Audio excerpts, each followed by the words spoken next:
Assalamualaikum warahmatullahi wabarakatuh. Halo, selamat sore teman-teman pengusaha kuliner dan selamat datang di Ospek, obrolan santai pengusaha kuliner. Sebelumnya, perkenalkan dulu nama saya Lia selaku host di Ospek sore ini dengan tema efisiensi pada sistem produksi industri kuliner. Event ini diadakan oleh Pengusaha Kuliner ID, sebuah komunitas yang bertujuan untuk mewadahi teman-teman pengusaha kuliner di seluruh Indonesia untuk bisa saling sharing, networking, mentoring, dan juga investor matching.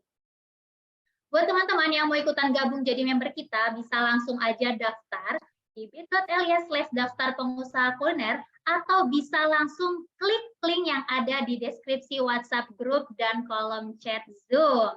Oh ya, di akhir sesi kita akan ada bagi-bagi hadiah berupa saldo e-wallet untuk 3 orang yang beruntung. Oke, sebelum kita mulai, saya juga mau info ini ke teman-teman semua. Mungkin di sini ada yang laporan keuangannya masih berantakan dan belum konsisten karena bingung ngaturnya. Daripada pusing-pusing, mending delegasiin aja. Cukup kirim nota belanja dan kirim via Telegram ke admin delegasi. Teman-teman bisa dapetin laporan keuangan yang rapih beserta analisanya. Langsung aja klik link yang admin kirimkan di kolom chat. Oh ya, mau infoin juga ke teman-teman kalau ada yang mau tanya, bisa langsung aja kirim pertanyaannya di kolom chat, nanti akan dijawab pada sesi Q&A. Oh ya, nih aku mau tanya dulu nih, siapa di sini yang sistem produksi bisnis kulinernya masih berantakan? Boleh dijawab di kolom chat? Dan siapa sih yang mau tahu cara efisiensi prosesnya? Ada yang jawab? Saya, Mas Haris. Oke. Oke, tenang aja untuk Mas Haris dan teman-teman semua bisa langsung aja pantengin ospek kita hari ini sampai akhir bersama dua narasumber kita, yaitu Mas Rudi selaku owner Tahu Taisi dan Mas Oki selaku CEO delegasi. Oke, langsung saja kita panggilkan narasumber pertama kita ada Mas Rudi, owner Tahu Taisi. Halo Mas Rudi. Halo. Halo, apa kabar Mas? Alhamdulillah baik, puji Tuhan. Luar biasa. Ya, oke. Sebelum mulai acaranya, mau tanya dulu nih, ada bocoran nggak kalau materi kita hari ini tentang apa sih? Oh, Sedikit hari bocoran. ini, jadi ini kan pengusaha ini kan bikin usaha pasti tujuan awalnya itu mau cari untung ya, mau cari uang, mau cari cuan sebanyak-banyaknya kan gitu ya. Nah, tapi kan faktanya setelah dijalanin tidak segampang itu. Nah, mungkin ada hal-hal yang harus diperbaiki. Nah, itu yang mau coba nanti saya share untuk teman-teman yang sudah produksi ya. Nah, yang sudah produksi maupun skala rumahan atau yang sudah industri, saya kira sih bisa diterapkan lah. Gitu. Jadi itu yang mau kita share hari ini sih. Ya sama-sama belajar lah. Sip. Oke, untuk mempersingkat waktu, dipersilahkan kepada Mas Rudi untuk sharing materinya. Dipersilahkan, Mas.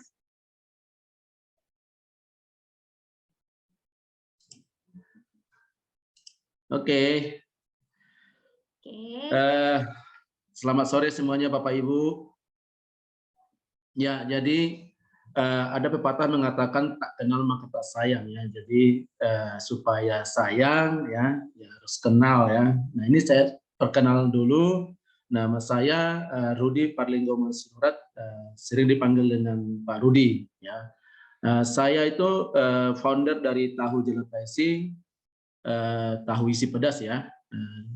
Outletnya 500 lebih, ada tersebar di Indonesia. Nah, jadi hari ini aku coba share tentang efisiensi di sistem produksi industri kuliner. Nah, jadi mungkin saya belum ahlinya ya, tapi saya merasa hal ini penting buat teman-teman yang sudah ada produksi ya, yang mana setelah saya melakukan ini banyak hal yang saya dapatkan ya, banyak hal manfaat yang saya dapatkan yang nanti saya berharap teman-teman setelah tahu ilmunya mungkin nanti bisa diterapkan di bisnis masing-masing yang ujung-ujungnya nanti ya bisa mendapat keuntungan lah ya. Nah, jadi saya belajar ilmu efisiensi ini masih baru sebenarnya ya. Jadi ini saya dapatkan ketika pandemi kemarin ya. Coba masih kebayang nggak keadaan bisnis kita 2 tahun yang lalu ya. Pandemi Maret ya, Maret 2020. Nah, kira-kira apa yang terjadi pada saat itu? Nah, pasti bisnis kita stuck ya. Yang tadinya 2019 akhir sudah bikin goal ya, sudah bikin target penjualan, nah itu semua tiba-tiba ambiar buyar ya. Boro-boro naikin omset ya, bisnisnya aja tutup, nah kan gitu. Nah, jadi saat itulah saya terdesak ya berpikir apa yang harus saya lakukan ya, karena kalau untuk menaikkan omset penjualan ya nggak mungkin ya, karena kondisi outlet banyak yang tutup ya saat itu. Nah, oleh karena itulah saya didesak untuk berpikir apa yang harus saya lakukan di internal. Jadi intinya saya melakukan perbaikan internal pada saat itu. Ya, inilah yang saya lakukan, yaitu efisiensi dalam sistem produksi.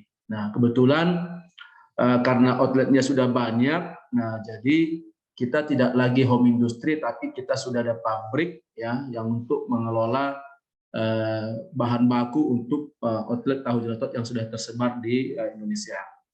Nah, itu sih. Jadi, nah teman-teman, aku pengen tahu dong. Nah, di sini teman-teman seberapa banyak sih yang sudah punya apa namanya?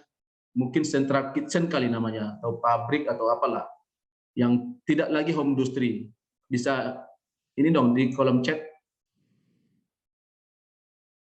yang sudah punya central kitchen, yang tidak produksi tidak lagi di rumah, tapi sudah terpisah. Oh ya, Pak Haris. Oke. Mas Yusuf masih home industry. Nah, oke, nggak apa-apa ya. Nah, jadi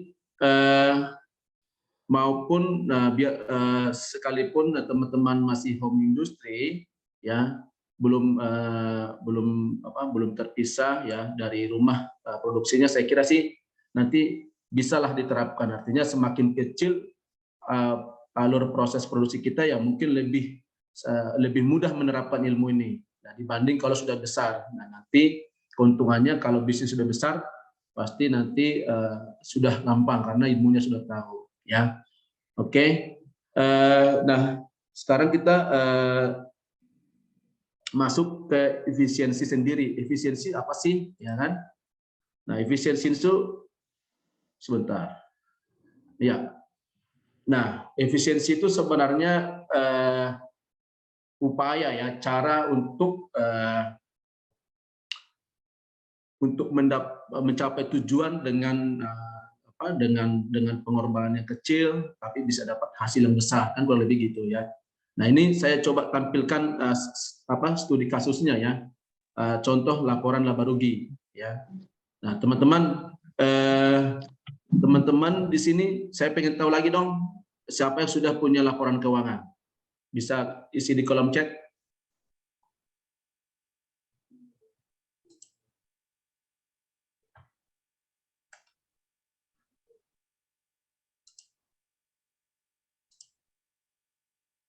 Oh, Pak Haris lagi. Oke. Ya, siapa lagi? Sudah tapi belum rapi, Pak Suhardi. Mas Yusuf Sidik sudah. Oke. Oke, ya. Jadi teman-teman, kalau kita bicara efisiensi ini, saya harap sih teman-teman itu soal laporan keuangan sudah tidak lagi masalah ya, seharusnya sudah ada, karena apa yang kita bicarakan pada sore ini nanti itu awalnya itu dari sini, dari laba rugi ini ya. Dari sini nanti akan kita bisa lihat ya. Jadi ini contoh ya, ini contoh sederhana laporan laba rugi dari sebuah pabrik atau proses produksi ya. Nah, ini kita lihat yang hijau ya. Contoh nih, pendapatan usaha tahun kemarin itu 100 juta ya. Nah, terus biaya atas pendapatan usaha itu 60% ya. Jadi 60 juta. Nah, jadi biaya pendapatan usaha itu meliputi apa aja? Ada bahan baku, ada biaya overhead pabrik ya. Nah, itu 60% semuanya itu total 60 juta. Nah, berarti kalau dikurangkan dengan biaya, berarti laba rugi kotornya itu 40 juta. Ya. Nah, tapi kan kalau di pabrik ada lagi yang lain ya, ada biaya operasional, ya, biaya pemasaran dan penjualan, administrasi dan lain-lain. Ya. Taruh itu 30%, 30 juta. Kalau dikurangkan dengan biaya operasional, berarti keuntungan bersihnya 10 juta. Ya, atau 10% dari omset. Nah, sekarang di 2023 ini mau dong kita bisnisnya meningkat ya dong kan. Nah, coba. Nah, sekarang pertanyaannya, kalau kita mau bisnisnya meningkat 20%. Nah, contoh misalnya omsetnya ya kita naikkan 20%. Kira-kira nanti apa yang terjadi nanti? Ya. Contoh ya kita lihat yang putih ya. Nah, yang putih kita naikkan omsetnya 20%. Berarti dari 100 juta menjadi 120 juta. Nah, kalau tadi biaya atas pendapatan usaha itu 60%, berarti menjadi 72 juta. Berarti laba kotornya menjadi 48 juta. Nah, terus kemudian biaya personal sama 30%, 36 juta. Berarti kalau dikurangkan semua dengan biaya atas pendapatan dan biaya operasional, berarti keuntungan bersihnya menjadi 12 juta. Nah, 12 juta secara angka sih untungnya naik ya, profitnya naik 2 juta. Tapi secara persentasi dia nggak berubah. Dia sama aja 10% keuntungan kita tahun ini. Nah,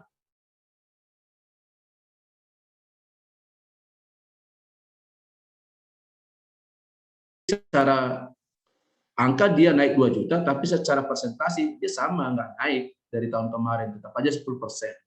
Ya, nah kita mau ya kita naikkan ya omsetnya, seharusnya juga keuntungannya juga harus naik, seharusnya kan gitu. Nah, tapi ini ada pilihan ketiga ya yang warna biru. Untuk mendapatkan profit ya, kita kan bisnis kan mau cari profit kan, bukan cari omset ya, setuju ya? Kita mau cari untung ya. Nah, kita bisa ya menaikkan profit ya, menaikkan keuntungan tanpa harus menaikkan omset. Nah, ini dia ya. Caranya bagaimana ya? Kita lihat ini yang warna biru ya. Kita tidak perlu naikkan omset, jadi tetap aja 100 juta ya. Tapi yang kita tekan adalah biaya ya. Jadi ini biaya pendapatan usaha ini 60%. Nah, ini kita tekan 20%. Ya, kalau tadi kan naik 20%, jadi coba kita lakukan sesuatu terhadap bisnis kita, tekan biaya atas pendapatan dulu 20%, menjadi 40%. Nah, berarti biaya pendapatan usaha jadi 40% dari 1 juta menjadi 40 juta. Berarti ketemu laba rugi kotornya itu 60 juta. Nah, anggap biaya personal sama 30%, 30 juta. Nah, 60 juta kurang 30 juta, ketemu laba rugi bersih ya, keuntungan atau profit menjadi 30 juta. Nah, bayangkan ya, kita tidak naikkan apa-apa ya, kita hanya menekan biaya, kita bisa untung 30% ya. Secara angka naik 30 juta, naik 20 juta, secara persentase juga naik. Nah, ini teman-teman yang salah satu cara ya untuk menaikkan keuntungan. Tidak harus naikkan omset, tapi proses produksinya ya, operasinya kita perbaiki, lakukan sesuatu, itu bisa menambah atau menaikkan cuan, bahkan naik dosa banyak ya. Nah, ini yang berdasarkan dari sinilah ya kita bisa melakukan sesuatu, yaitu efisiensi tadi di proses produksi kita. Nah, ini ada note-nya ya. Nah, kalau ada biaya-biaya di laporan keuangan kita itu hati-hati. Itu rawan terjadi pemborosan. Nah, ini yang perlu kita cek detail ya. Sebagai owner ini harus kita perhatikan. Ya. Nah, kita lanjut. Nah, efisiensi mencapai hasil yang besar dengan usaha sekecil mungkin. Ya, jadi kalau kita berpikir efisiensi, jadi tadi bagaimana kita bisa mencapai tujuan kita, ya bisa mencapai hasil yang terbaik, ya yang besar, tapi biaya atau pengorbanannya itu sekecil mungkin. Nah, itu namanya efisiensi. Nah, di dalam produksi, ya di dalam manufaktur, ya ada namanya tools, ya ada namanya metode, ya yang dilakukan untuk proses efisiensi. Jadi banyak sebenarnya, ya banyak. Nah, ini yang pertama ada TPS, ya. Ada yang tahu TPS? Bukan tempat pemungutan suara, ya. Nah, ini TPS ini singkatan dari Toyota Production System, ya. Itu yang pertama, ya. Baru yang kedua ada 5S atau 5R, ya.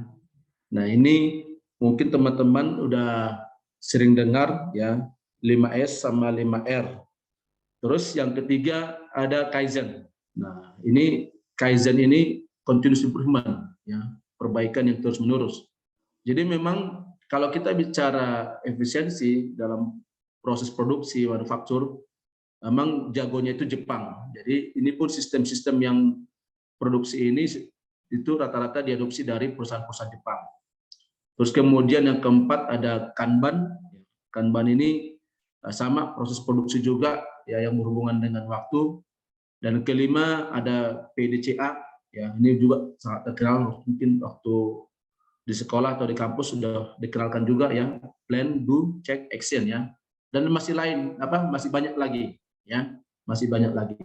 Tapi untuk sore ini yang mau saya sharingkan, presentasikan itu adalah Toyota Production System, ya, yaitu merupakan sistem produksi yang bertujuan untuk menghapuskan seluruh, ya, waste, ya, pemborosan dalam mencapai efisiensi. Nah, jadi yang tadi saya bilang tadi laporan keuangan tadi, ya, itu ada tadi biaya. Nah, di situ tadi rawan terjadi pemborosan. Nah, ini yang coba kita cek, ya, di bisnis kita, yang nanti kita minimalisir, ya, sebisa mungkin. Kalau tidak bisa dihapuskan, dikurangi.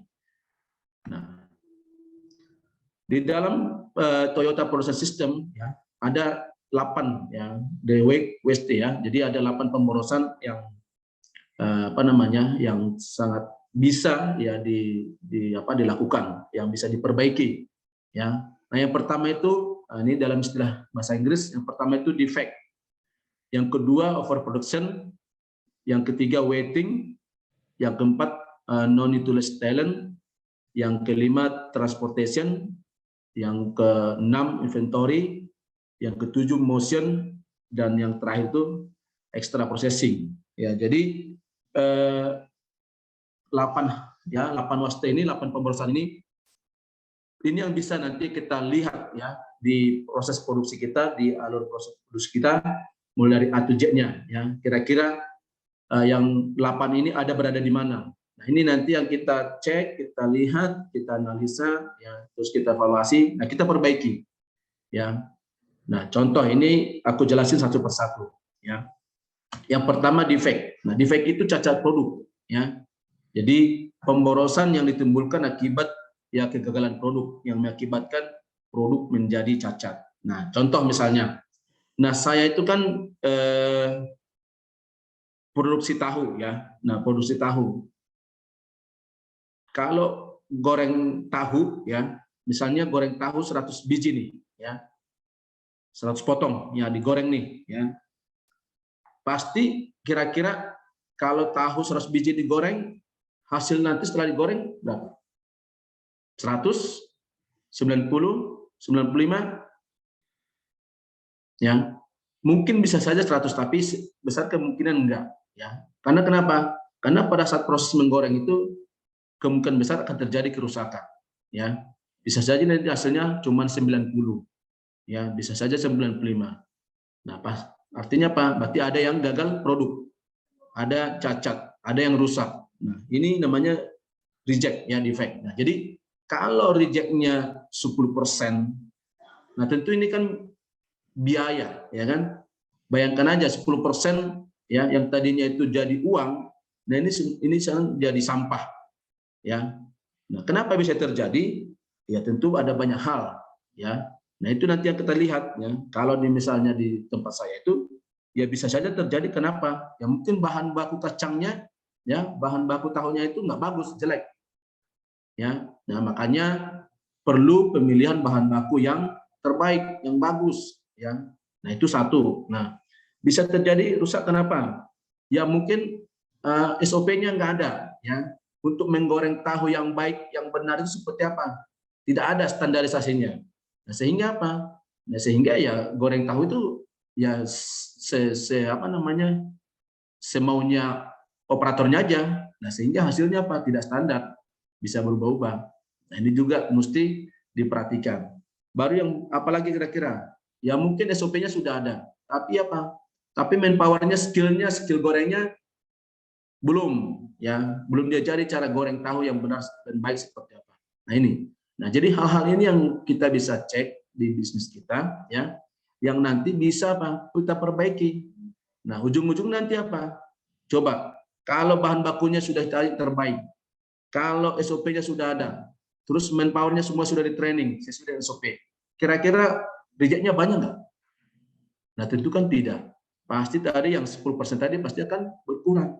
Ya mungkin ya nanti dari 100 yang digoreng hasilnya menjadi 98, reject 2. Nah, tentu 8 ini kan menjadi uang, yang tadi jadi sampah jadi duit. Nah, ini yang apa namanya, yang mungkin kita di bisnis kita tidak terperhatikan. Ya, kayak restoran misalnya, ya, pembelian sayur, ya, beli kol misalnya, ya kan. Nah, kol ini kan luar-luarnya itu kan itu apa ya? Ada yang sudah busuk, ada yang sudah layu. Nah, ini kan kalau kita mau masak pasti kan dibuang kan. Nah, artinya apa? Perlu pemilihan bahan baku yang segar misalnya fresh. Nah, ini ya. Ini satu yang pertama yang bisa kita perbaiki ya, yaitu reject produksi ya, defect. Nah, itu yang pertama. Nah, sekarang yang kedua apa? Yang kedua adalah over production ya. Produksi berlebih ya. Jadi pemborosan ini ditimbulkan akibat kelebihan produksi, namun tidak ada pesanan dari customer atau pelanggan. Sehingga apa? Sehingga akan menimbulkan biaya tambahan dan tempat untuk menyimpan barang. Ya. Membutuhkan gudang yang sangat luas. Ya. Kenapa? Karena produksinya berlebihan. Ya. Jadi ini kalau kita tidak pahami, ya, jadi ternyata kalau kita memproduksi sebuah produk itu, ya, tidak asal produksi, harus ada perhitungannya. Ya. Kita harus hitung. Ya. Besok kita produksi berapa banyak? Tentu akan kita lihat besok ordernya apa aja, berapa banyak. Nah, jadi produksilah sesuai dengan orderan. Ya. Kalau kita produksi terlalu berlebih, nah itu nanti akan menyebabkan pemborosan. Ya. Pemborosan di tempat penyimpanan. Ya. Contohnya apa? Nah, contoh misalnya, kalau kita produksi makanan beku, ya, frozen food misalnya, ya. Kalau kita produksi makan beku, gudang penyimpanannya apa? Cold storage, freezer, ya. Nah, bayangkan aja, kalau kita produksi misalnya berapa lah ya? Taruhlah misalnya 500 kilo gitu, ya. Untuk menyimpan 500 kilo itu dibutuhkan 2 chest freezer misalnya, ya. Nah, sementara kebutuhan penjualannya hanya 200 kilo. Nah, berarti ada 2 chest freezer yang kita gunain. Nah, kalau tadi kita produksi hanya 200 kilo, 1 chest freezer aja yang kita pakai. Nah, pemborosannya di mana? Tentu dengan menghidupkan 2 chest freezer sama 1 chest freezer, pasti kan berbeda. Bedanya apa? Ya listriknya. Ya kan? Itu kan biaya. Nah, gitu. Jadi, itu contoh-contoh yang apa namanya, yang membuat biaya kalau kita tidak menghitung kapasitas produksi kita. Ya, jadi makanya diperlukan penghitungan yang benar, yang harus bisa memforecast ya penjualan, ya harus bisa memprediksi ya besok minggu depan kita berapa banyak yang harus dijual supaya tahu berapa harus diproduksi. Nah itu yang kedua ya, overproduksi. Jadi untuk memproduksi sebuah produk harus betul-betul dihitung dengan benar. Nah yang ketiga, waiting. Nah waiting itu adalah waktu tunggu. Ini pemborosan yang ditimbulkan akibat proses yang bermasalah, ya sehingga menimbulkan waktu tunggu. Nah ini biasanya terjadi itu proses kerja yang tidak seimbang ya, dari satu operator ke operator lain, sehingga ada delay atau ada time. Nah, jadi contoh misalnya, ya kalau di tempat saya dulu ya yang saya perbaiki contoh, ya untuk masak isian tahu, ya komponennya kan ada apa? Ada cabai, ya, ada kol, ada wortel, ada bumbu.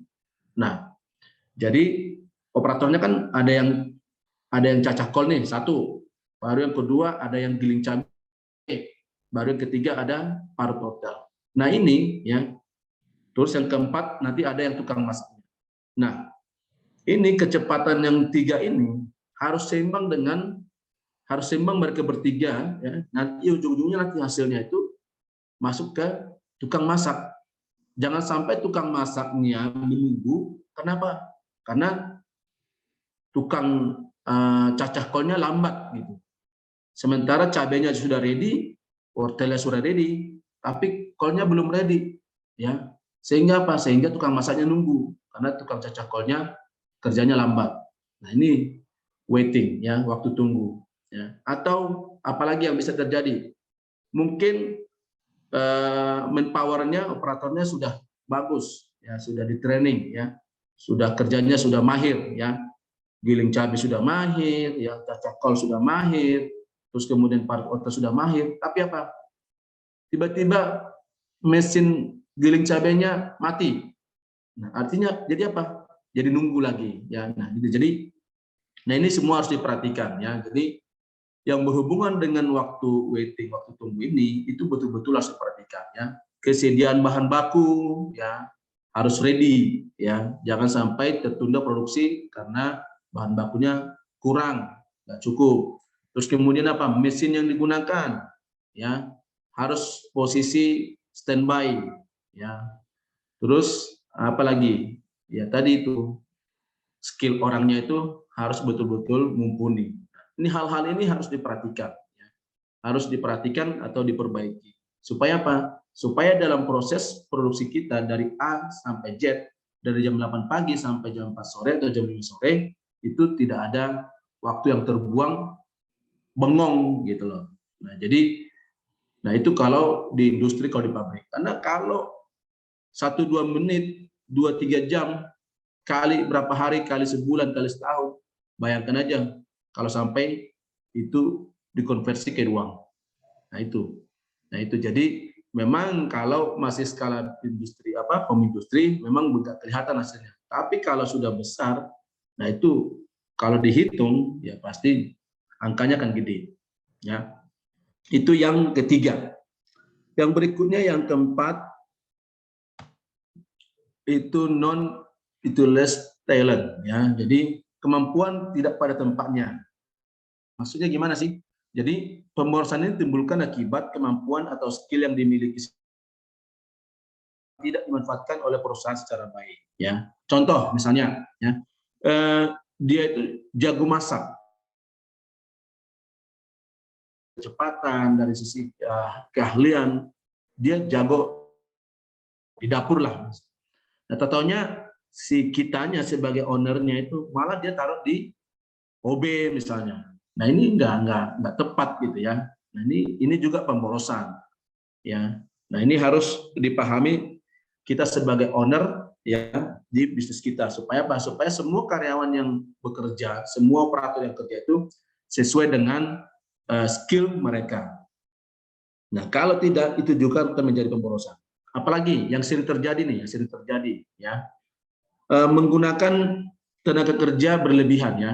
Jadi contoh misalnya dulu yang saya lakukan, ya, waktu sebelum saya menggunakan tools ini, ya, Toyota Production System ini, ya, dulu tukang goreng tahu saya itu ada 8 orang, ya.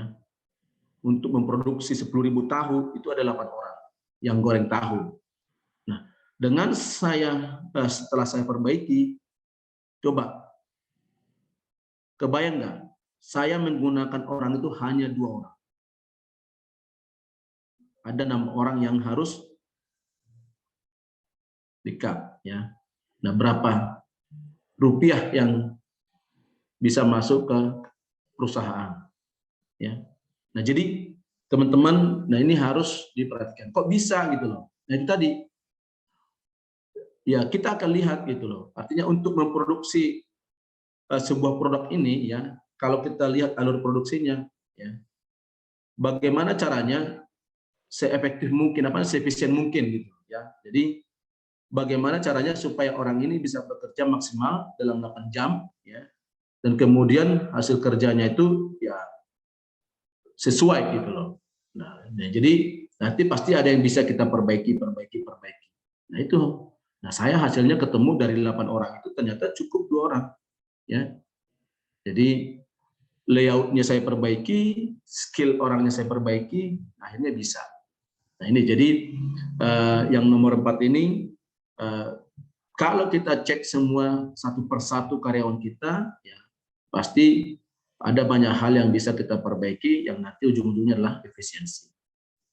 Yang berikutnya yang kelima, ya transportation, ya transportasi yang terlalu jauh, ya. Jadi ini pemborosan yang ditimbulkan akibat tata letak, ya, atau layout produksi yang kurang baik. Nah, tadi contoh misalnya, ya, jadi posisi tempat area produksi, ya, dengan gudang, nah itu jaraknya mesti diperhatikan. Jangan sampai ya terlalu jauh.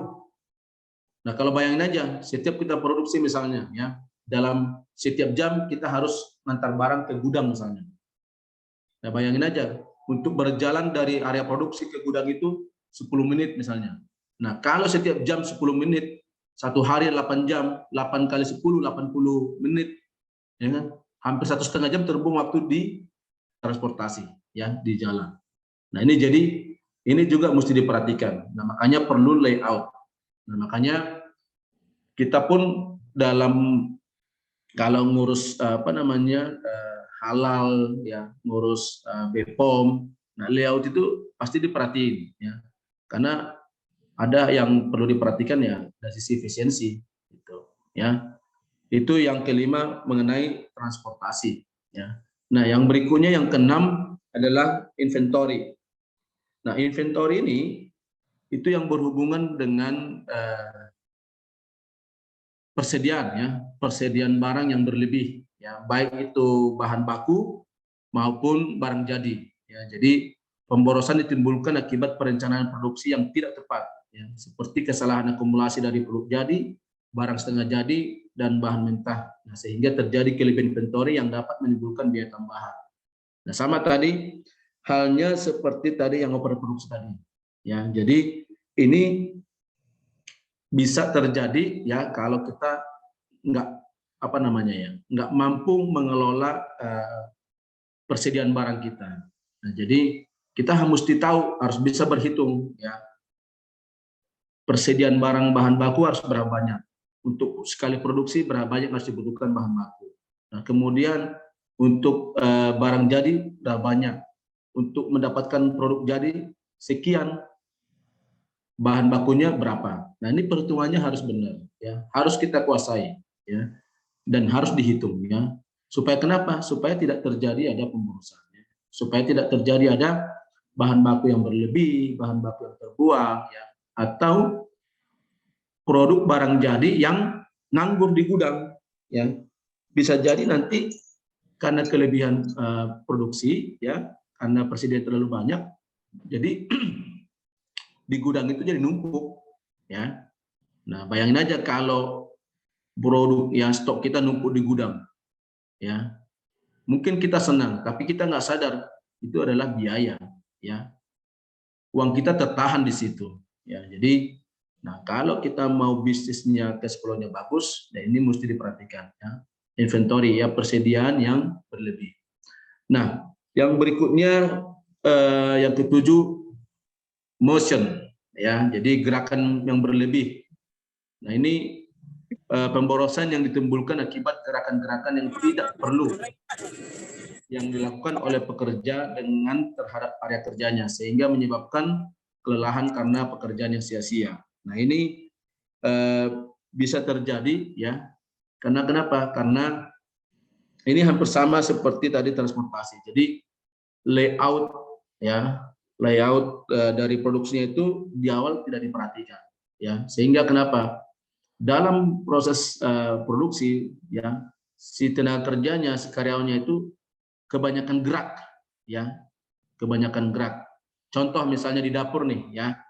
Nah, dapur kita mau marut wortel nih misalnya, ya, mau marut wortel, tentunya harus dicuci dulu dong. Nah, ini ternyata wastafelnya itu ada di luar, ya kan? Berarti dia harus jalan dulu keluar.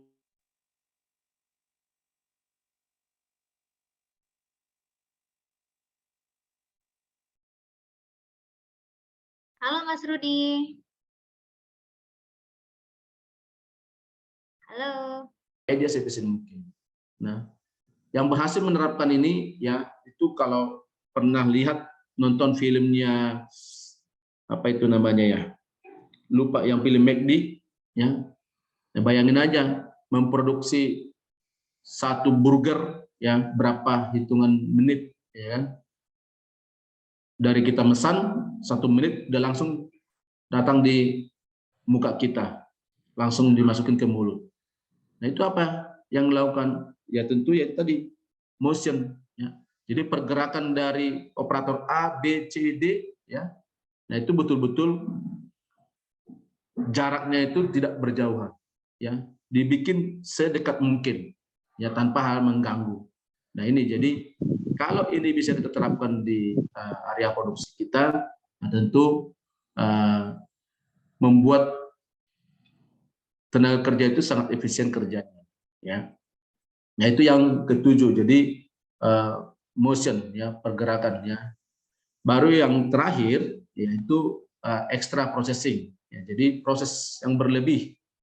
Nah pemborosan ini ditimbulkan akibat proses yang berlebihan sehingga tidak memberikan nilai tambah bagi produknya. Nah jadi contohnya apa? Contohnya gini, di proses produksi kan mungkin kalau yang besar banyak step-step ya, mungkin dari step 1 misalnya kalau saya itu step 1 misalnya bikin tahu ya, rendam kacang ya, terus kemudian masak kacang, nah, kemudian habis itu pembibitan, pencetakan, habis itu digoreng, habis itu diisi. Nah ini kan stepnya kan banyak ini ya.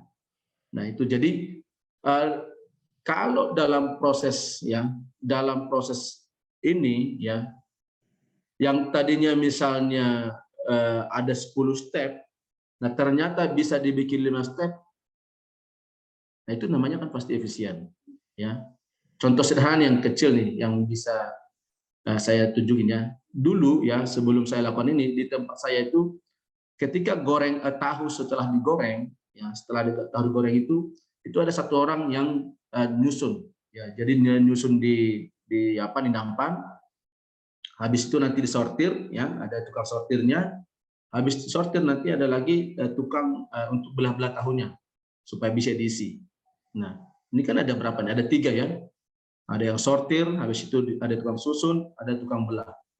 Nah ini kan ada 3 step ini, ada 3 proses. Nah dengan efisiensi itu hanya 1, jadi dia sekaligus dia nyortir, langsung susun, langsung belah. Nah bayangin aja ya, 3 step itu dikerjakan 1 orang. Nah ini tentu kan akan efisiensi. Jadi itu contoh ya. Jadi hal-hal seperti ini ya, yang kalau kita lihat detail di alur proses bisnis kita, kalau kita perbaiki, nah ini akan menjadi keuntungan buat kita. Jadi nah ini yang bisa kita lihat ya dari bisnis kita dari A to Z ya. Pasti ada banyak hal di sana yang meliputi 8 pemborosan yang tadi ya. Yang kalau disingkat itu downtime ya, defect ya, overproduksi ya, waiting, non utilized talent, baru apa namanya?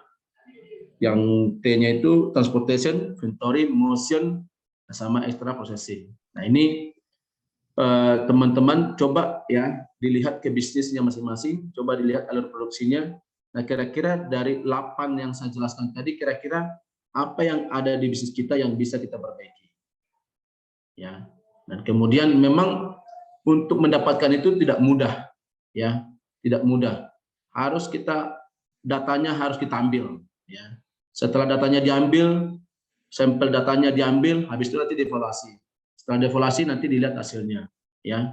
Saya itu 2 tahun ya belajar beginian, ya. Nah, nanti akan ketahuan hasilnya. Hasilnya apa? Ya tadi, laporan keuangan itu bisa kelihatan. Yang tadi itu yang warna putih tadi, ya. Nah, ya. Yang warna hijau, ya, bisa jadi warna biru, ya. Hanya dengan melakukan sesuatu di proses ini, ya, di proses produksi. Nah, jadi teman-teman, kalau teman-teman mencoba melakukan ini, ya, mudah-mudahan, ya, tujuan dari kita membuat bisnis kita bisa tercapai.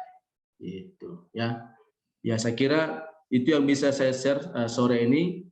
Mungkin kalau hanya teori mungkin agak susah, mungkin lebih banyak nanti ditanya sesi tanya jawab, nanti aku bisa jelasin by contoh. Saya kira itu dulu yang bisa saya sampaikan. Saya kembalikan ke Mbak Ina. Oke, Mas Rudi, menarik banget ya materinya. Tadi dari awal ngejelasin nih, dari pemaparan Mas Rudi, kalau misalkan efisiensi produk dengan menekan biaya bisa didapatkan profit sebesar 30% ya.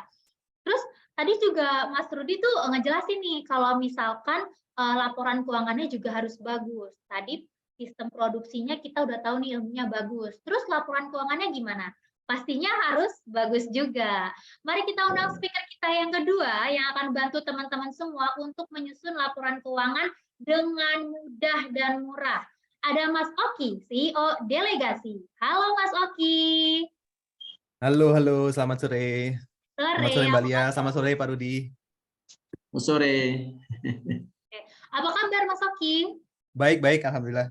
Alhamdulillah baik. Oke Mas, di sini kan banyak ya pengusaha kuliner yang masih bingung gimana caranya punya laporan keuangan yang mudah dan rapi. Delegasi punya nggak sih solusinya? Ya, habis ini saya jelasin ya. Oke. Pasti jelasin dengan jelas ya Mas. Oke, untuk kulik lebih lanjut, silakan Mas Oki untuk memaparkan materi tentang delegasi. Oke, makasih Mbak Lia. Iya. Halo, selamat sore teman-teman. Mungkin sebelum saya mulai ya, makasih buat Pak Rudi dulu. Saya juga belajar banyak nih dari Pak Rudi karena kebetulan pertanyaan-pertanyaan tadi itu adalah pertanyaan yang sering ditanyain juga oleh klien-kliennya delegasi gitu sih. Nah, mungkin sebelum saya jelasin terkait delegasi, mungkin saya kenalan dulu. Sebentar ya, mau share screen.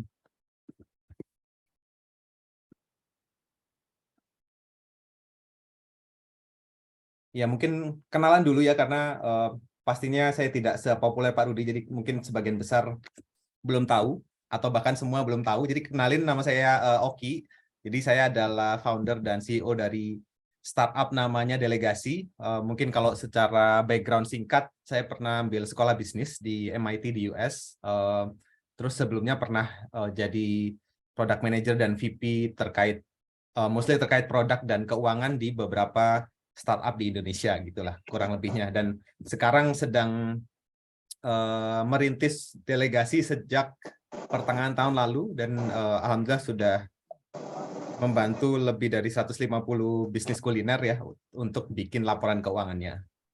Nah, mungkin langsung masuk aja. Jadi pertanyaan berikutnya adalah delegasi itu apa gitu ya. Nah, secara singkatnya kami mendefinisikan diri sebagai asisten keuangan virtual untuk bisnis, khususnya utamanya untuk bisnis kuliner atau F&B ya. Jadi menyambung tadi yang dijelaskan oleh Pak Rudi bahwa banyak usaha-usaha yang kita perlu lakukan untuk menekan cost ya. Jadi ujung-ujungnya adalah gimana kita lebih efisien mungkin dengan omset yang sama tapi keuntungannya bahkan kalau contoh tadi bisa 3 kali lipat gitu. Nah, tapi untuk tahu apakah usaha-usaha yang kita lakukan itu berhasil atau tidak, ujung-ujungnya kita perlu punya laporan keuangan ya, perlu beneran tahu sebetulnya apakah biaya kita beneran turun gitu, atau apakah profit kita beneran naik. Nah, itu kan harus secara konsisten, paling tidak bulanan, itu bikin laporan keuangan. Nah, tapi tadi juga sempat ditanyakan berapa yang sudah bikin laporan keuangan, mungkin belum banyak. Ada yang udah bikin tapi belum disiplin, ada yang belum bikin, ada yang udah bikin, kalau yang udah bikin bagus banget. Tapi kalau yang belum bikin, sebetulnya mungkin jangan berkecil hati juga, karena itu situasi yang umum dihadapi oleh semua pebisnis ya sebetulnya. Setiap kali di acara apapun juga setiap kali ditanyain kurang lebih seperti itu, sebagian besar belum bikin. Nah, itulah kenapa saya dan teman-teman bikin delegasi ini. Jadi delegasi itu apa? Sederhananya adalah kami bantu pebisnis untuk bikin laporan keuangan dengan 4 langkah mudah ini. Jadi ini kalau untuk bisnis kuliner ya. Nah, 4 langkahnya itu apa? Yang pertama, cukup sekali di awal tuh ngasih akses ke POS-nya. Jadi apapun, pakai POS-nya apapun. Dan yang kedua, kalau misalkan pakai online delivery ya, misalkan contoh GoFood, GrabFood, ShopeeFood, itu juga bisa kasih akses saja sekali di awal. Jadi nggak perlu update terus-terusan. Itu yang pertama.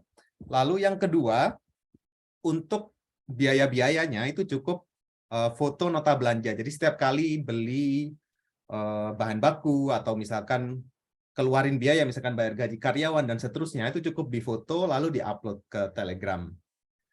Nah, yang ketiga, cukup kirim mutasi rekening via Telegram juga. Ini mingguan aja, bahkan nggak perlu harian.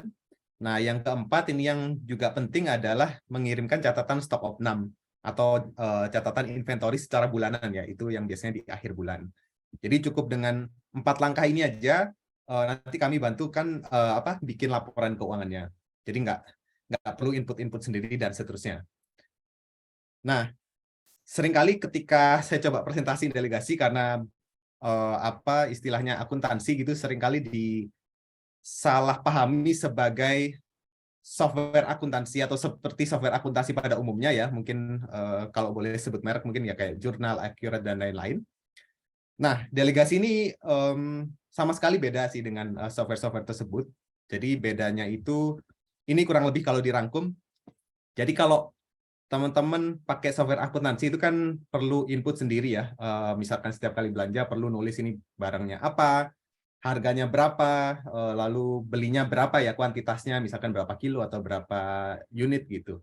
Nah, kalau di delegasi dengan 4 langkah tadi itu nanti yang bantu input kan dari tim kami dan juga kami kan juga udah ada otomasinya, jadi kan kami bikin app sama software integrasi langsung sehingga bisa narik datanya langsung gitu. Jadi nggak perlu input-input sendiri lagi. Itu yang pertama. Lalu yang kedua, kalau teman-teman yang memang bikin laporan keuangannya sendiri itu perlu sebetulnya melakukan yang namanya rekonsiliasi rekening ya. Jadi itu membandingkan antara laporan yang dibuat sama mutasi rekening. Karena biasanya seringkali ada yang kelewat pasti, kayak lupa dicatat atau segala macam. Jadinya biasanya keuntungan di laporan keuangan sama uang di rekening itu nggak sama. Nah, itu biasanya karena kelewat belum melakukan rekonsiliasi. Nah, kalau pakai software akuntansi itu harus dilakukan sendiri. Kalau pakai delegasi itu tim delegasi yang melakukan sebetulnya. Jadi kalau ada yang kelewat apa segala macam nanti kita tandai dan dikonfirmasi ke owner biasanya gitu. Itu yang kedua. Lalu yang ketiga bedanya dengan software akuntansi adalah kalau pakai software itu perlu belajar akuntansi juga ya, karena di situ kan ada istilah-istilah teknis akuntansi, terus perlu belajar cara pakai softwarenya gitu. Nah, sementara kalau di delegasi karena tadi saya ulang lagi harusnya cukup mudah ya. Jadi cuma ngasih akses POS sama upload file itu kan sudah biasa mestinya dilakukan. Jadi sebetulnya nggak perlu belajar banget untuk pakainya. Nah, yang terakhir, misalkan oke, kalau belajar akuntansi ribet, tapi kan saya bisa rekrut akuntan sendiri. Nah, itu pun juga bisa. Jadi kalau punya akuntan sendiri itu biasanya yang menyelesaikan masalah ya. Tapi di sisi lain biayanya tinggi. Jadi kalau pakai software, mungkin softwarenya sendiri murah ya, mungkin 250.000, 300.000 per bulan. Tapi gaji akuntannya 4 juta, 5 juta, atau bahkan 6 juta per bulan. Jadinya total biayanya tinggi. Sementara kalau pakai delegasi di kami biaya langganannya mulai dari 1 juta aja per bulan. Jadi bisa 4 kali lebih murah kalau dibandingkan pakai akuntan biasa. Plus sebetulnya di kami ada beberapa analisa tambahan yang akuntan pada umumnya nggak kasih gitu. Nah, ini mungkin saya kasih contoh beberapa analisis yang dihasilkan oleh delegasi ya. Nah, yang pertama, ya ngomong-ngomong ini yang saya share sebenarnya kalau mau dicontoh boleh banget, mau pakai delegasi atau nggak pakai ini sangat boleh dicontoh. Jadi yang pertama, ini beberapa aja yang saya share karena waktunya mungkin nggak cukup kalau di-share semua. Jadi yang pertama adalah ini namanya laporan laba rugi. Ini mirip tadi yang ditunjukin Pak Rudi juga. Sederhananya adalah pendapatannya berapa, lalu biayanya juga berapa, dan itu dirinci sebisa mungkin.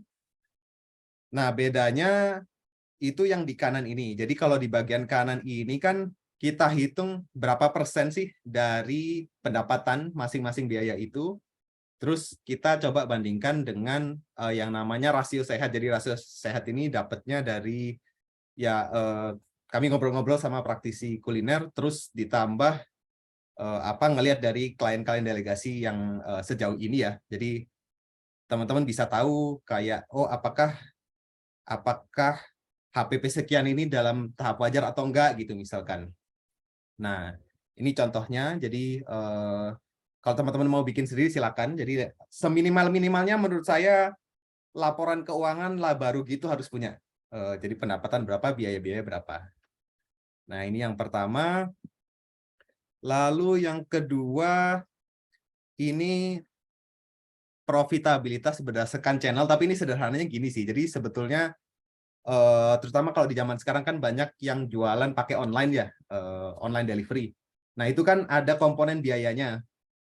Dan nggak kecil komponen biayanya. Jadi itu mesti hati-hati, jadi mesti dihitung di setiap channel itu dari omset sekian, omset total, jadi sebetulnya netnya itu berapa gitu. Setelah dikurangi diskon atau dikurangi komisi, itu netnya berapa. Karena ini saya juga surprise nemu setelah bikin delegasi bahwa ternyata banyak pebisnis kuliner utamanya, omsetnya itu sebagian besar dari online, tapi kalau dihitung netnya, sebetulnya online itu jauh di bawah yang jualan langsung ya, baik itu dine-in atau take away gitu.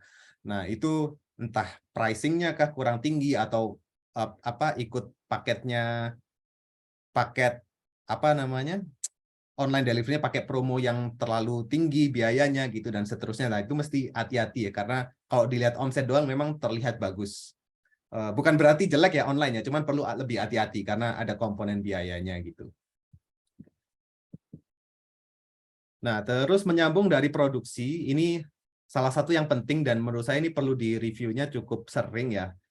Bulanan, dua bulan atau paling lambat 3 bulanan itu HPP per menu atau bahasa lainnya itu food cost ya. Jadi intinya dari setiap produk atau setiap menu yang dimiliki oleh teman-teman, itu tuh biaya realnya berapa gitu.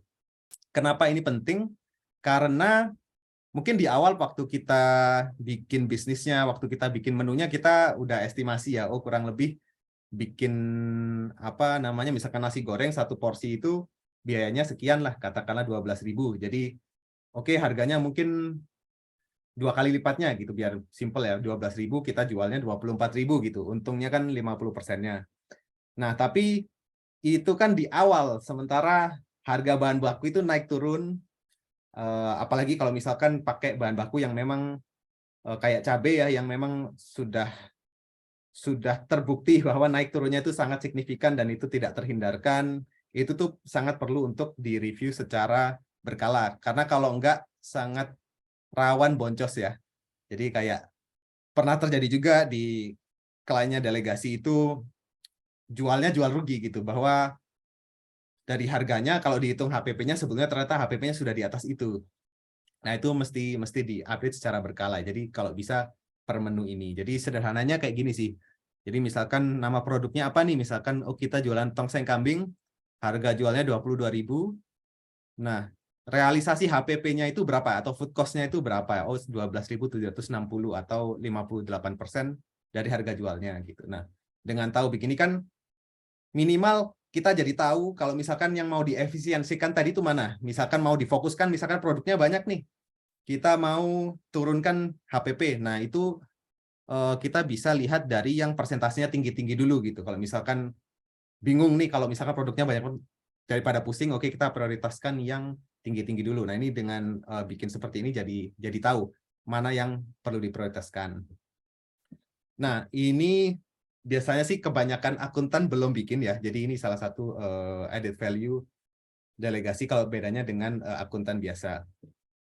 Nah, lalu berikutnya ini menu engineering ya. Mungkin ini terlihat canggih, tapi ini sebetulnya simpel. Mungkin kalau teman-teman perhatikan, ini matriks sumbu X, sumbu Y ya. Jadi sumbu X-nya itu gross margin. Gross margin itu yang tadi kita hitung tadi ya. Jadi dari harga jual dikurangi HPP atau food cost-nya per produk. Lalu sumbu Y-nya itu adalah penjualannya. Intinya seberapa porsi atau berapa unit terjual selama bulanan. Nah, itu dipetakan dibagi ke 4 kotak ini. Jadi ada yang kanan atas nih yang paling bagus ya, stars ya. Stars itu artinya apa? Artinya dia produknya populer, marginnya juga tinggi. Nah, ini yang paling bagus. Ini sederhananya buat apa tahu ini? Jadi contoh kalau misalkan tahu star produk, itu kan bisa di push marketingnya, atau hal-hal sederhana kayak misalkan di menunya kita tandain bintang gitu, atau apa namanya, favorite atau chef recommendation atau dan seterusnya lah. Atau kalau misalkan karyawan waiter atau waitress kita ditanyain di sini favoritnya apa, nah itu jawabnya yang stars gitu. Jadi karena kan mungkin teman-teman juga sering pengalaman kalau nanya kayak gitu, kadang-kadang dijawab, oh tergantung selera, atau semuanya enak. Nah itu kan buat kita dari sisi owner atau dari sisi pebisnis itu kan kehilangan opportunity untuk jualan produk yang marginnya tinggi gitu. Nah kalau teman-teman minimal bikin ini bisa pakai taktik simple kayak gitu, udah bisa langsung naikin naikin marginnya atau naikin profitnya cukup lumayan ya.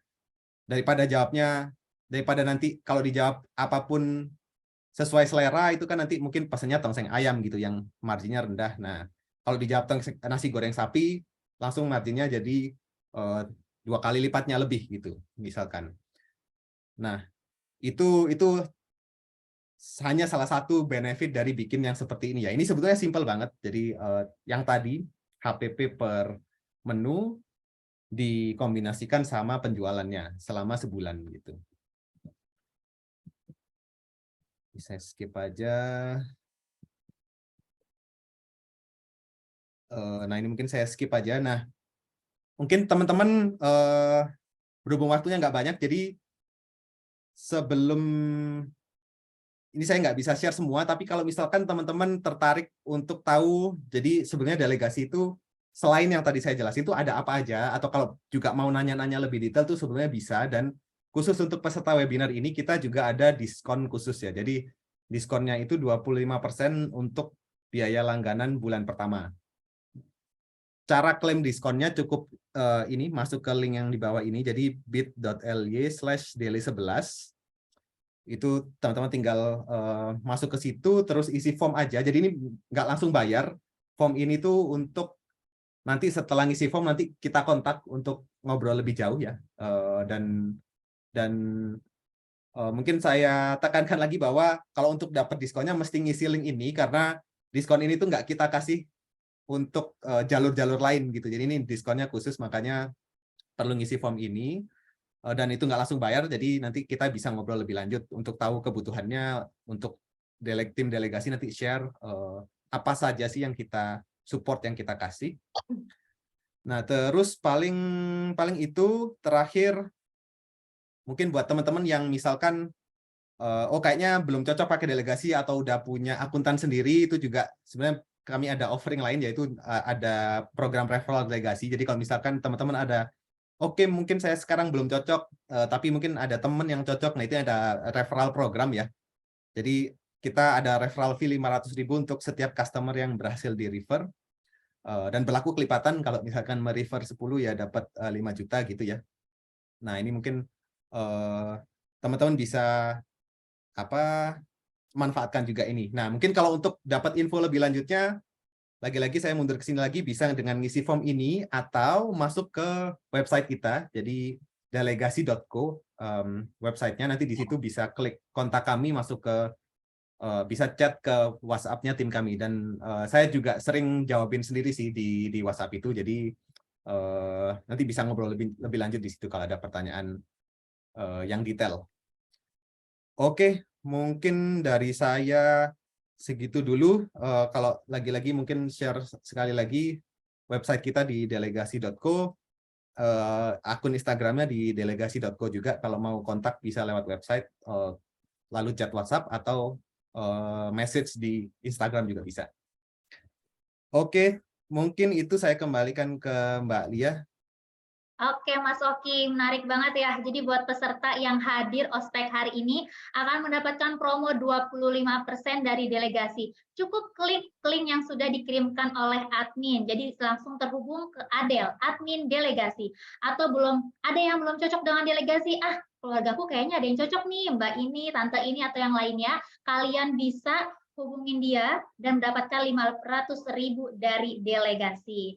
Tadi juga Mas Oki menerangkan kalau misalkan kalau kita punya bisnis terus tanya nih, biasanya nih ya kalau saya beli di makanan A, saya nanya nih bestsellernya apa gitu ya. Jadi itu sama banget sama yang diucapkan sama Mas Oki.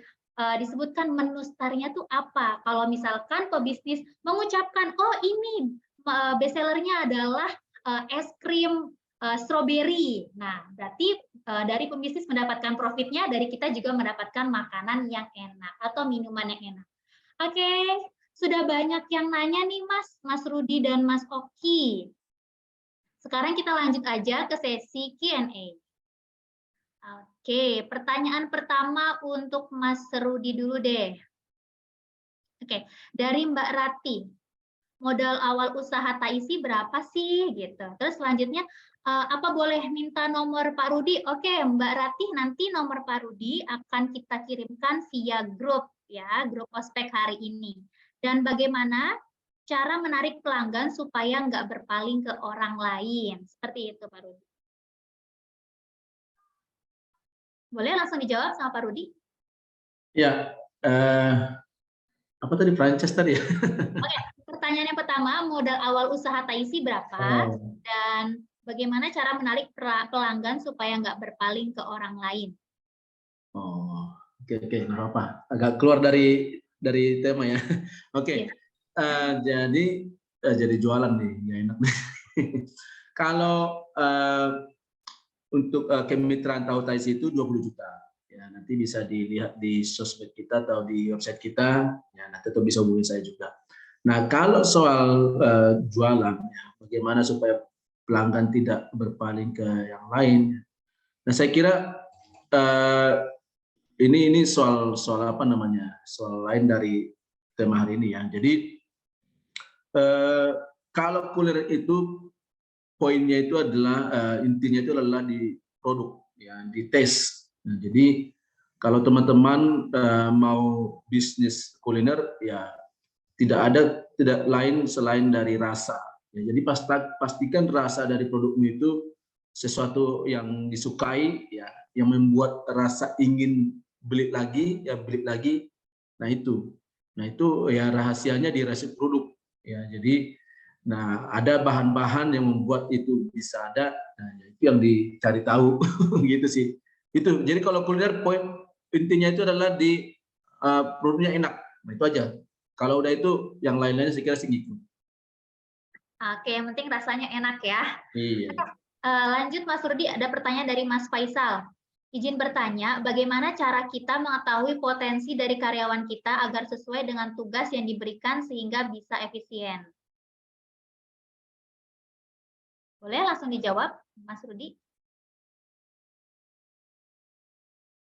Masih di silent, Mas? Ya. Oke. Oke, saya ulangi lagi pertanyaannya, Mas Rudi. Pertanyaan dari Mas Faisal. Bagaimana cara kita mengetahui potensi dari karyawan agar sesuai dengan tugas yang diberikan sehingga bisa efisien? Oke. Iya, jadi gini. Semua bisnis itu dimulai dari kecil. Ya. Jadi dimulai dari sendiri ya, mulai dari kita sendiri ya, kita yang katanya CEO itu ya, chief everything officer ya, kita yang apa namanya, yang belanja bahan baku, kemudian kita yang proses, kemudian kita lagi yang jual gitu, kita semuanya. Nah, artinya apa? Artinya kalau ini kita lakukan berulang-ulang ya, berhari-hari, berbulan-bulan, bertahun-tahun, pasti kita jadi ahli di situ ya, ahli dari ke Z-nya gitu loh. Nah, kemudian lama-lama bisnis itu berkembang tambah besar sehingga beberapa dari step-step itu kita delegasikan ke orang lain ya. Nah, jadi kalau tadi produksinya, nah kita hire orang. Nah, kalau keuangannya ya bisa didelegasikan, misalnya kan gitu. Nah, kalau untuk meng-hire orang, kita ada karyawan di produksi misalnya, ya tentunya kita mau dia orang itu persis seperti kecepatan dan skill kita. Nah, jadi kita yang menjadi patronnya gitu. Nah, yang kita lihat adalah kita didik dia, kita latih dia supaya bisa seperti si ahli kita dari sisi kecepatan, dari sisi ketepatan, ya. Nah, semuanya. Jadi standarnya itu adalah kita yang bikin. Nah, setelah itu nanti baru kita bikin nanti kita misalnya butuh 2 orang di satu proses, udah hire 2 orang. Nah, yang orang kedua ini juga kita latih sama seperti itu. Nah, lama-lama nanti waktu kan akan berjalan terus. Nah, standar yang kita bikin pertama itu kan bisa berubah. Dari mana? Yang 2 ini akan kompetisi, akan kita lihat. Bahkan nanti ada dari karyawan kita itu yang lebih ahli dari kita, yang lebih cepat dari kita, skillnya lebih tinggi. Nah, kita naikkan lagi standarnya. Nah, itu. Jadi, nah gitu cara melihat atau menentukan standar dari karyawan kita. Jadi kita nanti akan kita sendiri yang men-setting, terus kemudian itu akan berkembang seiring dengan proses yang ada. Nah, kemudian standar yang kita bikin ini, ya itulah menjadi patokannya. Nah, kalau ada karyawan baru tidak bisa kita latih untuk mencapai itu, ya udah mau tidak mau ganti. Ya, jadi bikin standar sasis semua proses di tempat kita, baik karyawan maupun SOP-nya. Gitu, Pak. Oke, berarti standarnya kita yang buat ya, Mas? Iya. Oke, sekarang saya mau bacain Q&A buat delegasi dulu nih. Tapi sebelumnya ada dari Mbak Yusna Helmi, bilang begini, saya belum bikin laporan keuangan, tapi saya akan mulai di bulan Januari. Wah, tepat nih ya kita datang dari delegasi memberikan solusi buat Mbak Yusna. Jangan lupa Mbak Yusna klik aja link yang dikirimkan oleh admin ya. Oke, di sini lanjut ada Mbak Ina. Mas Oki mau tanya dong, database kita tersimpan by web kah atau kita harus download aplikasi dan siapkan hardware buat menyimpan database tersebut? Iya, makasih Mbak Ina. Jadi apakah tersimpan di di web gitu ya? Jawabannya iya. Jadi untuk delegasi itu laporannya bisa dilihat. Jadi kita ada aplikasinya tapi berbasis web ya. Jadi bisa dengan buka browser aja pakai Google Chrome atau yang lain juga bisa. Nah, itu sudah tersimpan di situ. Jadi kalau apakah perlu download aplikasi, jawabannya nggak perlu, dan apakah perlu punya hardware khusus, nggak perlu. Jadi ya hardware yang sudah dimiliki aja. Kalau misalkan sudah punya laptop, pakai laptop bisa, atau kalau pakai HP juga sudah bisa gitu ya. Oke. Mas Oki, ada lanjut nih pertanyaan dari Mbak Mawar. Mas, kalau punya beberapa cabang, pakai delegasi yang pusat aja atau semua cabang harus pakai delegasi? Nah, ya ini menarik nih. Jadi jawabannya semua cabang harus pakai delegasi, tapi mungkin ini kalau pakai POS kan biasanya pakai POS itu biasanya bayarnya per cabang ya. Kalau misalkan satu cabang 200.000, 2 cabang 400.000, begitu seterusnya dikali kelipatannya aja. Nah, kalau pakai delegasi sebenarnya harus pakai per cabang, tapi setiap tambahan cabang itu nggak langsung dikali 2 gitu, nggak sih sebetulnya. Jadi untuk setiap tambahan satu cabang tuh cuma nambah 10% gitu. Jadi kalau misalkan nambah 2 cabang ya nambah biayanya cuma 20% gitu sih. Nah, di situ nanti dari kami laporannya itu ada laporan per cabang. Jadi kelihatan juga, oh cabang A untungnya sekian, cabang B untungnya sekian, atau kalau ada cabang C yang masih rugi gitu, itu kelihatan. Sama ada satu laporan yang istilahnya itu konsolidasi atau menggabungkan semua cabang tadi, kalau ditotalin berapa. Gitu sih kalau untuk yang cabangnya banyak. Oke, berarti jelas ya, per cabangnya juga ada datanya. Oke, kita mau lanjutkan nih pertanyaan untuk Mas Rudi. Mas Rudi, ada pertanyaan dari Mas Khairul. Produk saya menggunakan bahan-bahan dengan berkualitas super. Contoh, untuk menggoreng saja menggunakan minyak premium, sehingga biaya produksi tinggi. Bagaimana kita menekan biaya produksi dengan tidak menurunkan kualitas bahan agar produk kita bisa bersaing dan diterima di kalangan menengah ke bawah? Oke, dipersilakan Mas Rudi untuk menjawab. Ya, efisiensi itu tidak ada urusannya dengan kualitas ya. Jadi kita melakukan efisiensi tidak merubah kualitas dari produk kita ya. tapi sebaliknya kuantitas sebenarnya yang berubah. Ya, jadi contoh tadi bagaimana kita melakukan efisiensi di tempat goreng ya yang biayanya tinggi tanpa harus mengurangi kualitas. Nah, jadi ini nanti contoh ya. Kalau tadi kita ngegoreng misalnya ya 8 jam itu kita bisa menggoreng tahu dengan minyak premium ya misalnya 1.000 ya. Nah, supaya dia murah, gorenglah 5.000 dalam 8 jam. Iya dong. Ya kan? Contoh misalnya untuk menggoreng tahu 1.000 itu dibutuhkan tadi minyak goreng misalnya 100.000, ya kan? Nah, sekarang kalau kita goreng berarti per tahunnya itu jatuhnya berapa? Rp10 misalnya. Nah, kalau kita goreng 5.000, mungkin minyaknya paling 200.000 misalnya, ya kan? Nah, otomatis kan biaya per tahunnya itu cost-nya itu kan jadi berkurang kan? Nah, itu jadi dari sisi situ. Nah, itu baru satu. Dan baru hal lain apa yang bisa diefisiensi ya. Dalam proses menggoreng tadi itu ya, dari proses menggoreng tadi itu kan tidak sesederhana itu. Pasti kan ada di situ alurnya, ya kan? Mulai dari bahan baku ya, habis itu kemudian prosesnya, terus ada lagi nanti di finishingnya. Nah, ini kan bisa dilihat satu-satu. Contoh misalnya setelah hasilnya jadi digoreng tadi yang saya sampaikan tadi 100 biji jadi 90, reject 10. Nah, bagaimana supaya digoreng tidak reject 10 tapi reject hanya 2? Nah, tentu ada diperhatikan apa? Ya biaya bahan bakunya. Cara cost per piece-nya itu akan murah gitu. Nah, jadi jadi efisiensi itu tidak ada urusannya dengan tadi kualitas gitu. Tapi adalah cost per piece gitu, ya. Oke, makasih Mas Rudi. Masih ada pertanyaan lagi nih Mas Rudi dari Mas Haris.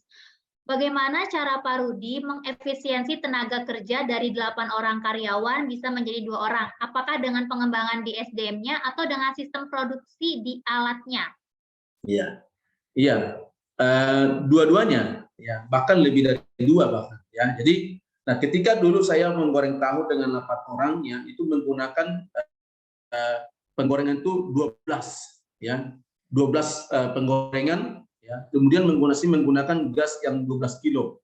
Nah, bayangin aja gas 12 kilo itu nyambung ke semua penggorengan itu, betapa riwehnya itu ya, betapa riwehnya sembrautnya itu. Nah, karyawan juga banyak 8 dari sembraut. Jadi ini kita rapihin ya. Yang kita rapihin tentu berhubungan nanti pasti ke layout alur ya, alur produksi ya, mulai dari bahan baku masuk sampai nanti jadi produk setengah jadi atau barang jadi. Ini yang kita pastikan seenak mungkin ya, pergerakannya itu tidak butuh waktu, tidak butuh tidak jauh. Nah, ini yang didesain ya, didesain. Makanya tadi kalau pernah nonton video apa itu yang McD itu, nah itu bisa kita belajar dari situ bagaimana melayout sebuah proses produksi yang simpel gitu. Memproduksi satu burger ya, dari pesan sampai masuk ke mulut hanya 1 menit misalnya. Nah, sama. Nah, goreng itu seperti itu gitu loh. Jadi dulu ketika itu saya lihat, nah ternyata prosesnya itu bisa dirapihin lagi, bisa dikecilin lagi. Yang tadinya 12 penggorengan bisa dibikin hanya 6 penggorengan. Nah, bayangin aja, kalau tadi 2 penggorengan dipegang 1 orang, berarti 6 orang goreng dulu. Nah, ini tinggal 3. Nah, kayak gitu kan. Nah, baru habis itu apa? Yang 2 lagi ya dikerjakan 1 orang. Nah, kayak gitu. Nah, sampai akhirnya, dan dulu pun tuh nggak langsung dari 8 ke 2. Enggak, jadi itu pelan-pelan dari 8 ke 6, mungkin dulu 4, nah baru akhirnya ke 2 gitu. Nah, ternyata 1 orang menghandle ini bisa gitu. Jadi itu didapatkan tidak dalam 1 hari gitu, tapi bahkan itu hampir setahun baru ketemu dari 8 orang ke 2. Nah, terus alatnya juga ya. Jadi ada contoh tadi dulu saya menggunakan gas yang 12 kilo. Nah, ini saya menggunakan gas yang model restoran ya. Jadi tinggal sentral, tinggal cetak langsung hidup semua gitu. Jadi nggak satu-satu dihidupin. Nah, seperti itu. Nah, itu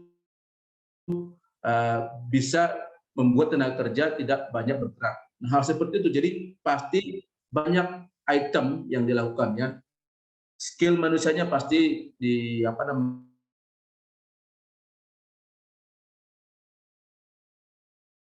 lagi. Ya, intinya ya efisiensi Toyota Proses itu adalah menghilangkan pemborosannya. Jadi kita lihat aja mana-mana kira-kira yang pemborosan bisa dirampingkan. Kurang lebih begitu poinnya. Jadi itu memang harus diambil datanya, habis itu dievaluasi, habis itu dilihat lagi hasilnya. Makanya ujung-ujung nanti di laporan keuangan. Jadi situ nanti kelihatan kan ini kan soal uang gitu loh. Jadi kita akan lihat. Jadi setiap bulan kita lihat lagi hasil uangnya. Oh, berkurang nggak? Kalau nggak berkurang berarti yang kita lakukan itu nggak berhasil gitu loh. Nah, jadi makanya nggak bisa dapatkan dalam 1 bulan gitu loh. Jadi tiap bulan hasil keuangannya dilihat. Ada nggak tadi menekan biaya di proses tadi biaya tadi. Gitu. Jadi harus inline dengan laporan keuangan. Oke, berarti dua-duanya ya. Oke, ini pertanyaan selanjutnya masih ada 2 pertanyaan lagi buat Mas Rudi dari Mbak Sendis. Kalau cabang sudah bisa buka sampai keluar kota, bagaimana efisiensi produksinya? Dan apakah ada resiko resep kita itu bocor? Bagaimana mencegahnya? Terima kasih. Ya, nah kalau soal resep itu soal lain dari efisiensi ya. Nah, kalau buat saya resep sih bukan rahasia buat saya. Silakan dilihat, tapi jangan ditanya ya. Silakan lihat sendiri gitu. Nah soal tadi buka cabang, nah tentu itu ada hubungannya dengan efisiensi. Nah jadi memang harus kita hitung. Nah kalau kita mau supply keluar kota, ya apakah kita buka cabang atau tidak itu memang harus hitungannya harus kuat gitu. Nah jangan sampai kita buka cabang nanti malah kacau balau. Nah kalau saya sih lebih cenderung kalau kita mau fokus efisiensi, biarlah satu pabrik untuk mensuplai semuanya. Nanti paling hanya di biaya distribusinya nanti yang perlu dihitung keras. Ya, apakah biaya distribusinya itu masih bisa gitu loh. Dibanding kita harus buka pabrik di daerah tertentu gitu loh. Nah itu jadi kalau saya pabriknya di sini, makanya kita bikin tahu frozen, jadi supaya bisa didistribusi keluar kota. Gitu. Jadi kembali tadi soal efisiensi yang mesti dihitung. Ya, jadi hitung-hitungannya pasti ada. Gitu. Oke, ada 1 pertanyaan lagi nih dari Mbak Nia buat Mas Rudi. Gimana caranya bisa diliput banyak media seperti tahu tak isi? Gimana tuh, Mas? Diliput itu misalnya bukan didesain ya. Jadi saya juga tidak tahu, tapi yang saya rasakan kembali tadi yang ditanya tadi, kalau kuliner itu soal rasa gitu. Nah jadi yang saya alami dulu ketika saya jualan, kan saya jualan langsung gitu, saya jualan itu hampir berapa bulan dulu kan, bahkan sampai tahunan lah. Nah saya jualan sendiri. Nah jadi saya betul-betul tahu apa komentar customer saya terhadap produk saya. Nah, jadi ini yang dari mulut ke mulut ini yang menjadi viral gitu loh. Nah, tahu sendiri media itu kan yang dicari apa? Ya itu yang dicari media, yang omong orang gitu loh. Yang dicari orang. Nah, udah, akhirnya pertama diliput media cetak dulu, media elektronik. Nah akhirnya apa? Tiba-tiba telepon dari TVA gitu loh. Tahu dari mana? Ya baca dari Kompas misalnya, lihat dari sini. Ya udah liputan gitu. Jadi ya bagaimana kita ada di internet lah kata-katanya gitu. Bagaimana ada di googling, nongol. Nah, gitu. Nah pasti media juga carinya kan begitu, yang konsumsi publik kan gitu. Itu sih. Jadi menurut saya sih, kalau yang saya alami ya, saya nggak tahu. Tapi kalau sekarang sih kulihat orang-orang digital marketing paham itu bagaimana caranya supaya diliput media. Gitu. Tapi kalau yang begitu saya kurang paham. Tapi kalau saya itu memang bukan by design. Gitu. Jadi ya bikinlah produkmu enak yang menjadi omongan orang. Oke, yang penting rasanya harus enak dulu ya, Mas. Jadi semua orang juga tahu dia udah percaya kualitasnya itu bagus. Oke, selanjutnya pertanyaan untuk Mas Oki nih, untuk delegasi. Ada dari Bu Rati. Halo Pak Oki, ketemu lagi nih di webinar. Wah, ternyata kayaknya Bu Rati sering banget nih hadir di webinarnya Mas Oki. Pertanyaannya seperti ini, Mas. Bagaimana cara memanage keuangan agar pengeluaran nggak terlalu banyak keluar, supaya kita bisa meminimalisir kerugian dalam laporan keuangan? Apa ada triknya? Oke. Ya, makasih berarti. Dan ya, sampai ketemu lagi nanti mungkin kalau ada webinar berikutnya, harapan saya biar bisa ketemu terus. Oke, jadi apa sih triknya untuk menekan biaya gitu ya, sederhananya ya. Nah, mungkin kalau jawaban saya sih sebetulnya kalau dicari trik yang ajaib, simple gitu langsung turunin biaya mungkin nggak ada ya. Mungkin kalau ditanya ke orang lain juga nggak akan bisa jawab. Jadi mungkin kita kembali ke basic dulu ya. Jadi sebetulnya gimana sih cara kita menekan biaya itu, kalau pada dasarnya itu ada dua tahapan. Jadi yang pertama, bikin budget. Ini Bu Rati kalau tanya ke siapapun ahli keuangan pasti jawabannya akan itu yang pertama. Jadi perlu dibajetin dulu pengeluaran itu akan keluarnya untuk apa aja dan seberapa banyak. Nah, mungkin kalau mau difokuskan dulu biar sederhana, itu ada 3 sih sebetulnya. Kalau di bisnis kuliner yang paling gede itu yang nomor 1 adalah biaya HPP, atau biaya itulah bahan baku sederhananya ya. Nah, itu perlu dibajetin dulu.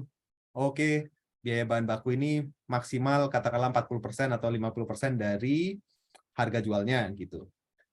Nah, itu yang pertama. Karena biasanya HPP ini yang paling gede lah. Komponen terbesar dari biaya di kuliner itu. Lalu komponen terbesar kedua biasanya adalah biaya karyawan. Nah, itu yang perlu dibajetin juga. Kalau bisa maksimal 20% dari omset tuh biaya karyawan tuh maksimal 20% lah dari omset. Lalu yang ketiga itu biaya sewa. Nah, jadi step satunya mesti punya budget ini dulu. Nah, budget ini tujuannya apa? Ini tuh kayak jadi barometernya apakah pengeluarannya baik atau tidak gitu, berlebihan atau enggak gitu. Nah, itu step 1 ya. Jadi perlu ada planning atau bikin budget sederhananya. Nah, tahapan keduanya adalah nyatet atau bikin laporan keuangan tadi. Nah, kenapa ini penting ya tadi ya? Karena sudah bikin budget, habis itu kita perlu nyatet. Jadi untuk tahu bagaimana menekan biaya itu kita perlu tahu biaya mana yang perlu ditekan gitu kan ya. Kita perlu tahu mana biayanya yang masih berlebihan gitu. Nah, makanya kita perlu nyatet tadi. Oh, bahan baku misalkan kalau omsetnya 100 juta, di budget kita harusnya keluar maksimal banget tuh 50 juta.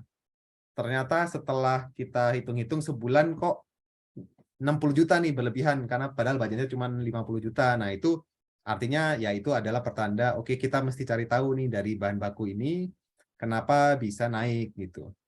Atau biaya karyawan misalkan kita budgetin 20 juta sebulan tapi tanpa terasa karena seringkali kan sebetulnya kita spending berlebihan itu karena kita nggak tahu ya selama ini udah keluar duitnya berapa atau nggak nyatet. Jadinya kadang-kadang pengusaha itu suka rekrut orang aja banyak gitu kan, bangga punya banyak karyawan gitu ya. Di satu sisi sih nggak salah kalau itu masih dalam tahapan sehat gitu ya. Artinya kan punya banyak karyawan tuh bikin value yang banyak. Tapi ya juga tetap harus sehat ke bisnisnya gitu kan, karena kalau nggak bisnisnya nanti jadi nggak bisa berkelanjutan. Nah, makanya perlu dicatat juga oke, buat gaji karyawan di bulan kemarin udah keluar berapa. Nah, itu sih paling kalau tips sederhananya ya, bikin budget sama nyatet. Nah, mungkin tips tambahan yang kedua selain itu mungkin ini saya dapat dari salah satu kenalan yang chef ya. Jadi sebisa mungkin biaya itu tuh bentuknya biaya variabel. Biaya variabel itu maksudnya apa? Itu biayanya tuh ngikut omsetnya gitu. Jadi ini sebagai contoh, misalkan kalau rekrut karyawan kan kebanyakan kita mungkin full time gitu ya, udah ada gajinya sebulan sekian gitu. Nah, salah satu triknya mungkin bisa dikombinasikan dengan sebagian karyawan full time, sebagian karyawan istilahnya casual ya, yang dibayarnya jam-jaman atau harian gitu. Nah, itu misalkan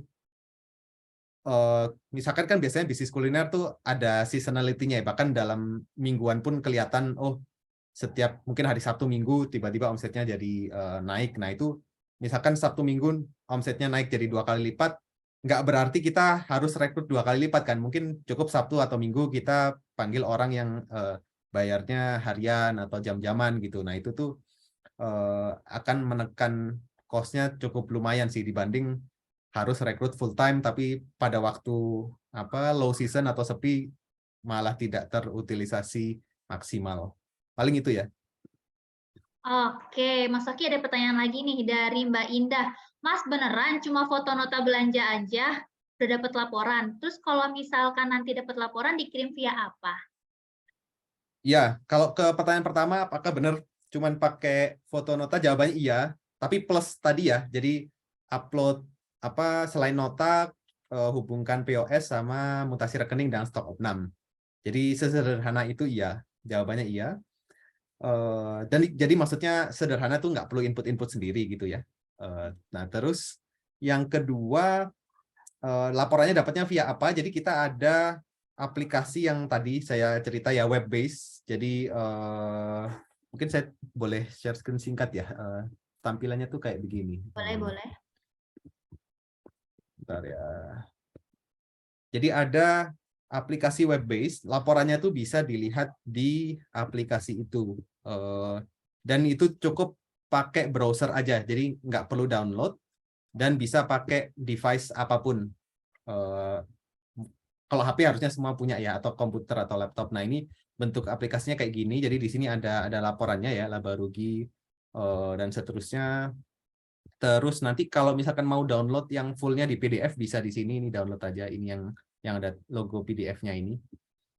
Gitu sih. Jadi secara bulanan nanti bisa dicek nanti misalkan Desember berapa, November berapa itu bisa dibandingin nanti laba ruginya.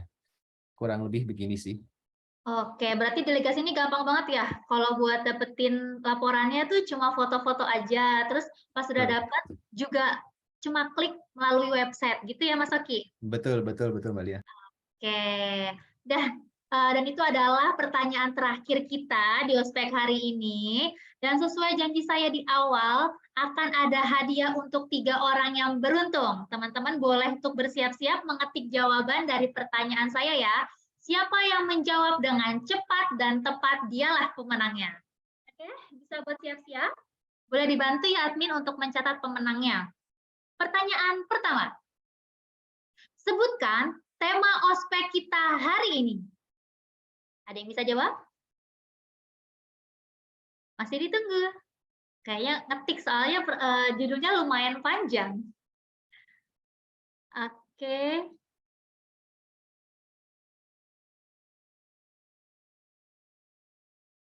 Oke, boleh selanjutnya. Ya, ada Kak Frans Sinaga, efisiensi pada sistem produksi industri kuliner. Selamat kepada Kak Frans sebagai pemenang pertama dari ospek kita hari ini. Tenang. Masih ada 2 pertanyaan lagi ya. Siap-siap. Pertanyaan kedua. Siapa yang simak pasti bisa jawab pertanyaan selanjutnya. Pertanyaan selanjutnya adalah, ada berapa UES yang dijelaskan oleh Mas Rudi? Cuma sebutkan. Ya, sudah dijawab oleh Kak Kotra. Bacanya Kotra ya? Kotra atau Sotra? Oke, selamat kepada Kak Kotra yang sebagai pemenang kita pada ospek yang kedua. Selanjutnya, pertanyaan terakhir. Cukup jawab langsung aja ya, saya berikan pertanyaan titik. Untuk delegasi, cukup kirim titik ke admin delegasi. Yes, benar, kepada Mas Erik. Selamat kepada Mas Erik sebagai pemenang kita hari ini. Saya sebutkan lagi pemenang hari ini ada Mas Frans, ada Kak Kotra, dan Mas Erik. Nanti bisa langsung aja chat ke admin yang ada di room chat. Oke, sudah berakhir ospek kita hari ini. Namun sebelum kita akhiri, boleh lah ya kita foto-foto bareng.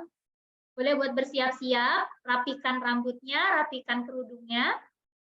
Sambil menunggu kamera dibuka, saya mau ngingetin juga buat teman-teman yang mau dapetin diskon sebanyak 25% dari delegasi, bisa langsung hubungi Adel, admin delegasi, atau klik link yang ada di chat Zoom. Oh iya, kita juga mau ngumumin nih teman-teman, kalau misalkan Pengusaha Kuliner ID ada acara di hari Rabu depan, tanggal 25 Januari 2023, yaitu kelas kemitraan 4.0, pukul 10 pagi sampai jam 1 siang. Tenang, materinya nggak ecek-ecek, materinya perfecta. Jadi buat kamu yang mau dapetin ilmunya, langsung aja daftar ke admin, atau klik link di bio. Nah, admin juga udah langsung kirim tuh, jadi bisa langsung klik dan chat langsung ke admin. Oke, sudah siap semuanya? Sudah dibuka kameranya? Oke. Kita siapkan jempolnya masing-masing. Kita foto ya. Saya hitung sampai 3. 1, 2, 3. Oke, sekali lagi. 1, 2, 3. Oke, berakhir sudah ospek kita hari ini. Saya ucapkan terima kasih kepada Mas Rudi, Mas Oki, dan seluruh peserta yang hadir hari ini. Terima kasih sudah meluangkan waktunya. Akhir kata, wassalamualaikum warahmatullahi wabarakatuh. Sampai jumpa. Warahmatullahi wabarakatuh. Terima kasih semuanya. Dari Sekap Harap, Kedaiku Harap ya. Dah. Iya, makasih juga.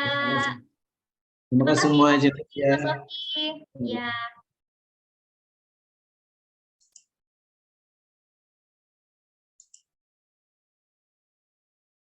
Kamu pemilik bisnis yang paham keuangan itu penting, tapi nggak punya laporan keuangan.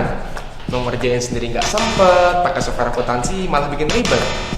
Tenang, sekarang ada delegasi. Asisten keuangan virtual yang bikinin kamu laporan keuangan dan analisis bisnis tanpa perlu input data sendiri. Dengan delegasi, kamu tinggal melakukan 4 langkah super praktis. Pertama, berikan akses ke online delivery atau e-commerce dan POS yang kamu gunakan. Kedua, foto nota belanja, lalu kirim ke Telegram. Ketiga, download mutasi rekening via M-Banking, lalu kirim ke Telegram. Terakhir, kirimkan catatan stok opening kamu setiap akhir bulan. Cukup dengan langkah tersebut, kamu akan mendapatkan laporan laba rugi, neraca, arus kas, dan berbagai analisis bisnis. Dengan delegasi, kamu bisa tidur tenang dan fokus agar bisnis berkembang.